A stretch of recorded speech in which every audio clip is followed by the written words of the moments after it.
Hey everybody, this is Brad from Johnson Small Engines, better known as a one-handed mechanic. If I can do it, you can too. Today we're working on a John Deere D140, and if you can see this,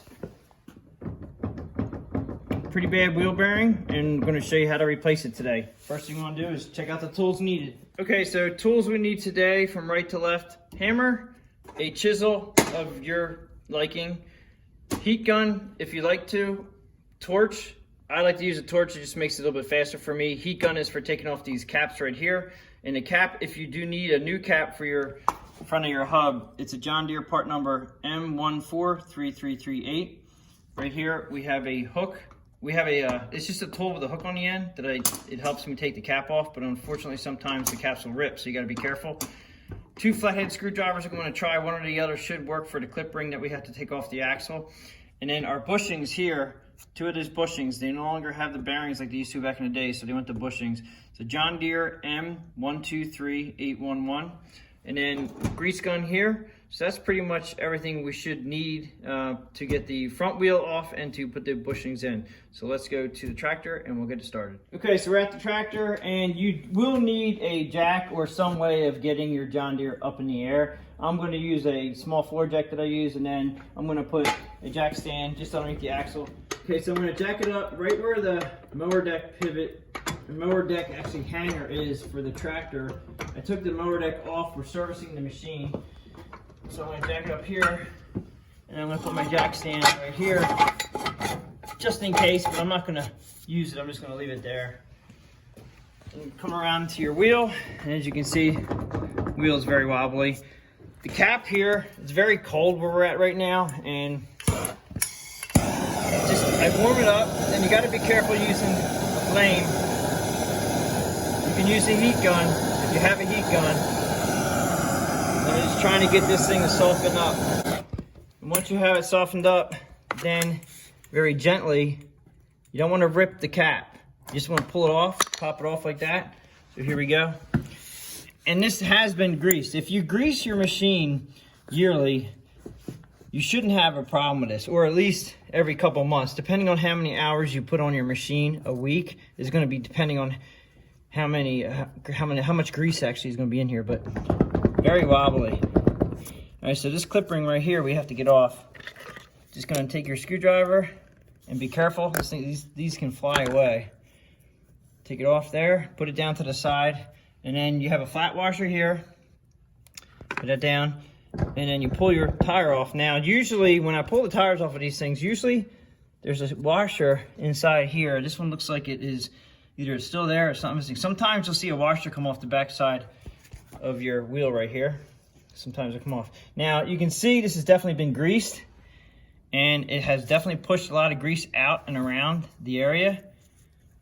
All right. It's been greased in and greased right out, and it comes right out. So you have to grease them a lot more than normal because there is no like needle bearings. They got away from the bearings and they went to bushings on the, I would say, the cheaper line of the John Deere tractors. D1 series, L1 series, S1 series, they all have these bushings in them. Now once you get to this point, I'll just turn it over like that. You put your chisel or your punch down, and you try to angle it this way. I'm going to angle it that way, so it actually will, you'll feel the collar edge on the other bearing. There's a bearing, there's a space open, and then there's another bearing, and you want to get that right on the back ridge of the other bearing because you want to hit that, and then you just tap it, and if you're lucky, it will drop out the back just like so. All right, so we have this dropped out the back, and when you put this on, you're gonna see how wobbly it is, just like that. Now, you also have to remember, okay, now this one also has another problem here. I don't know if you can see this on camera, but there's a huge ridge right here, and that is from being not greased. It must have been a while ago, but it actually wore, the bushing itself wore into the axle itself. Now, this technically should be replaced, this whole piece here. So this right here, it goes up into the axle here. Well, if you take off this boot right here, we'll have another seat clip on top. You can take this out and replace this if you have this problem here like this guy does. So at this point, we are gonna just show you how to put the new bearings on, but we're also gonna order this part for this gentleman and we're gonna get this straightened out. But let me just show you how we go, just putting the bearings back in. Okay, your other one over here, you still have this one on this side, and that's when I flip it over. And you're gonna have a lot of grease in this hub from being greased, or you're gonna have no grease.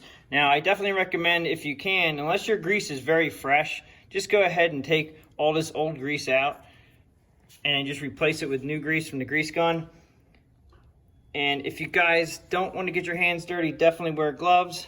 It is a messy process, and I do recommend wearing gloves doing this. And then you can see down inside the top of there, you can see where the other bearing is. And we'll just, it's gonna be a little bit easier with people who have two hands doing this, but I managed to get by. Just takes me a little longer to tap them out. I'm gonna move this around a little bit so I'm kind of evenly pressing on it, getting it coming out. And then it should pop after a few hits. Just like so.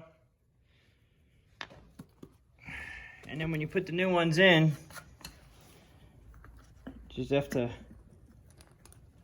put that one in and then gently tap on the top. And then you'll hear it, you kind of hear it bottom out on the ridge here. You just want to make sure that you go all the way down to the ridge. And turn it back over.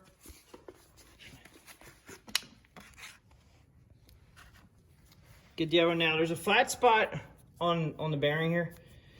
I'm going to put that right where the grease fitting is. So you line that flat spot up with the grease fitting, and that will help. And there's a little dot right here that actually shows you that you'll have that flat spot right where the grease fitting is, and that allows that grease fitting to do its job.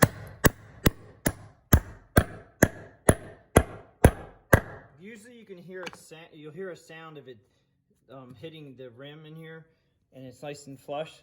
So at this point now, I like to put a little bit of grease inside the hub just to give it kind of a chance to get some grease in there before we go ahead and fill it up. So I'm going to take the grease gun, we're going to put some squirts in here. Not a lot, because you're usually going to push it out the other side when you put it on. Okay, so when you go to put this in, a little bit of lubrication on both sides, here and here. And there is more grease on the inside here. Hopefully that'll stay in the center. Your valve stem always on the outside. Put it back over, like so. And now we still have play, but this video was basically on how to put these bushings in.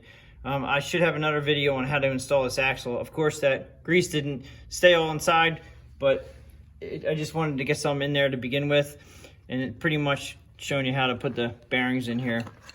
And we're gonna put the washer on, and then we're gonna put your C-clip back on, and that's where you're gonna need a pair of pliers, which I did not put in the description. Okay, so channel locks, you're just gonna be very careful when you press down on the C-clamp, and that should snap in, just like so. This cap's pretty old and beat up, and it's very hard. We're just gonna go ahead and put a new cap on. New cap, and they're nice and spongy like they should be. Through time, they get hard and crusty, and you just have to manipulate it over the edge of the washer. That washer's pretty important. It actually helps keep that stay on there. So that's pretty much that right there. Now you turn it around and you find your grease fitting, which is here. And then you want to go ahead and fill up your hub with the grease gun. And I usually pump it until I either hear it pop out or see it come out the back side or the front side. And actually, we have the cap on the front, so maybe you should grease this before you put the cap on. But it does take a lot of grease to get these guys full. And I'm probably on 15, 20 pumps right now, and we're still waiting for it to come. At this point, I've gotten a lot in there. Let's go ahead and see how it's spinning. All right, so it still needs a little more grease. I'm actually gonna take this cap back off again. All right, so we are pushing grease out the front, so we're pretty good right there. I like to see it come out the back too. I would suggest putting this on probably after you grease it. But wobble on this is a lot better. We're still going to go ahead and order the axle in for this. But that's pretty much how you put 2 wheel bearings in a front wheel of a John Deere D140. As always, if you like this video, please give it the thumbs up, subscribe, tell your friends about my channel. If you have any comments, please leave them below, and I will catch you on the next one.